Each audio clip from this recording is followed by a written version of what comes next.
ఒక 11 ఏళ్ల బాలుడు తన దగ్గరున్న చిన్న మొత్తంతో జీవితంలో మొదటి షేర్‌ను కొన్నాడు. అతను చాలా ఉత్సాహంగా ఉన్నాడు. ఇక నేను కూడా డబ్బు సంపాదిస్తాను అని. కానీ మరుసటి రోజే అతని ఆనందం ఆవిరైపోయింది. అతను కొన్న షేర్ ధర పడిపోయింది. రోజురోజుకు అతని డబ్బు తగ్గిపోతున్నట్లు కనిపించింది. చాలామందైతే అక్కడే భయపడి ఆగిపోయేవారు. కానీ ఆ బాలుడు తీసుకున్న ఒక చిన్న నిర్ణయం అతని ప్రపంచంలోని అత్యంత విజయవంతమైన పెట్టుబడిదారుల్లో ఒకటిగా మార్చింది. ఆ బాలుడి పేరు వారెన్ బఫెట్. 1930 సంవత్సరం అమెరికాలో ఒక సాధారణ కుటుంబంలో వారెన్ బఫెట్ జన్మించారు.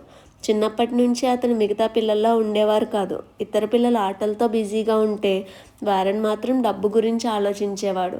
డబ్బు ఎలా సంపాదించాలి, డబ్బు ఎలా పెరుగుతుంది, ఇలాంటి ప్రశ్నలు ఎప్పుడూ వెంటాడేవి. ఒకరోజు తన తాతగారి షాప్ నుండి కోకోకోలా బాటిల్స్ని కొనుగోలు చేసి వాటిని ఇంటింటికి తిరిగి అమ్మడం మొదలుపెట్టాడు.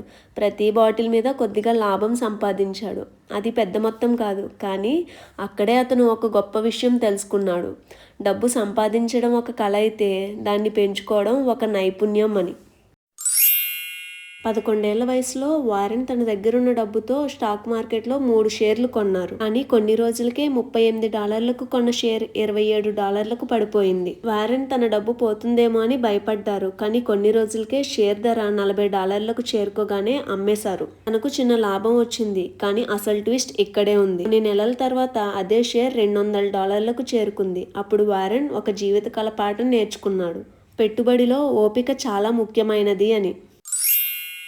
చాలామంది వారెన్ బఫెట్ విజయానికి కారణం అతని డబ్బు అనుకుంటారు. కానీ నిజానికి అతని అసలు సూపర్ పవర్ చదవడం. అతను రోజు గంటల తరబడి పుస్తకాలు చదివేవారు. అతను ఒకసారి ఇలా అన్నారు, knowledge builds up like compound interest. అంటే జ్ఞానం కూడా చక్రవడ్డీలా పెరుగుతుంది. రోజు కొంచెం నేర్చుకుంటే కొన్ని సంవత్సరాల తర్వాత అది అసాధారణ ఫలితాలు ఇస్తుంది.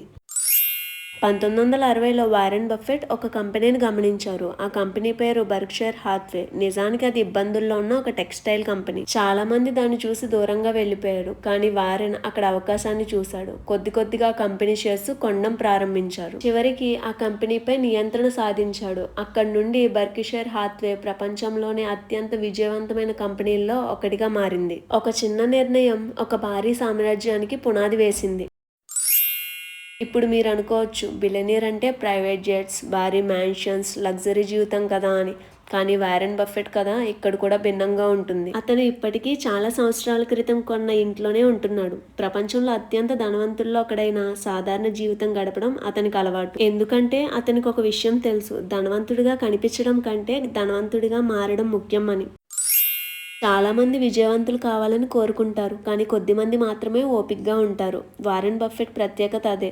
అతను త్వరగా ధనవంతుడు కావాలని ప్రయత్నించలేదు. రోజు చిన్న చిన్న సరైన నిర్ణయాలు తీసుకున్నాడు. సంవత్సరాల పాటు కొనసాగించేవాడు. వారెన్ బఫెట్ కథ నుంచి మనం నేర్చుకోవాల్సిన ముఖ్యమైన పాఠాలు. ఫస్ట్ వన్, త్వరగా ప్రారంభించండి. పరిపూర్ణ సమయం కోసం ఎదురు చూడకండి. సెకండ్ వన్, నేర్చుకోవడం ఎప్పుడూ ఆపొద్దు. జ్ఞానం జీవితాంతం మీతో ఉంటుంది. థర్డ్ వన్, చిన్న మొత్తాలను తక్కువ అంచనా వేయకండి. చిన్న విత్తనం కూడా పెద్ద చెట్టుగా మారుతుంది. ఫోర్త్ వన్, ఓపిక అనేది పెట్టుబడిదారుడి గొప్ప ఆయుధం. అండ్ లాస్ట్ వన్, డబ్బు కోసం మాత్రం పని చేయొద్దు. డబ్బునే మీకోసం పని చేయించండి. 11 ఏళ్ల వయసులో తీసుకున్న ఒక చిన్న నిర్ణయం వారెన్ బఫెట్ జీవితాన్ని పూర్తిగా మార్చేసింది. ఈ రోజు మీరు తీసుకునే నిర్ణయం 10 సంవత్సరాల తర్వాత మీ జీవితాన్ని ఊహించిన స్థాయికి తీసుకెళ్లొచ్చు. చిన్న ప్రారంభమే పెద్ద విజయానికి మొదటి అడుగు. మరిన్ని సక్సెస్ స్టోరీస్, మనీ టిప్స్ కోసం మోనిక్ మైండ్స్ని సబ్స్క్రైబ్ చేయండి.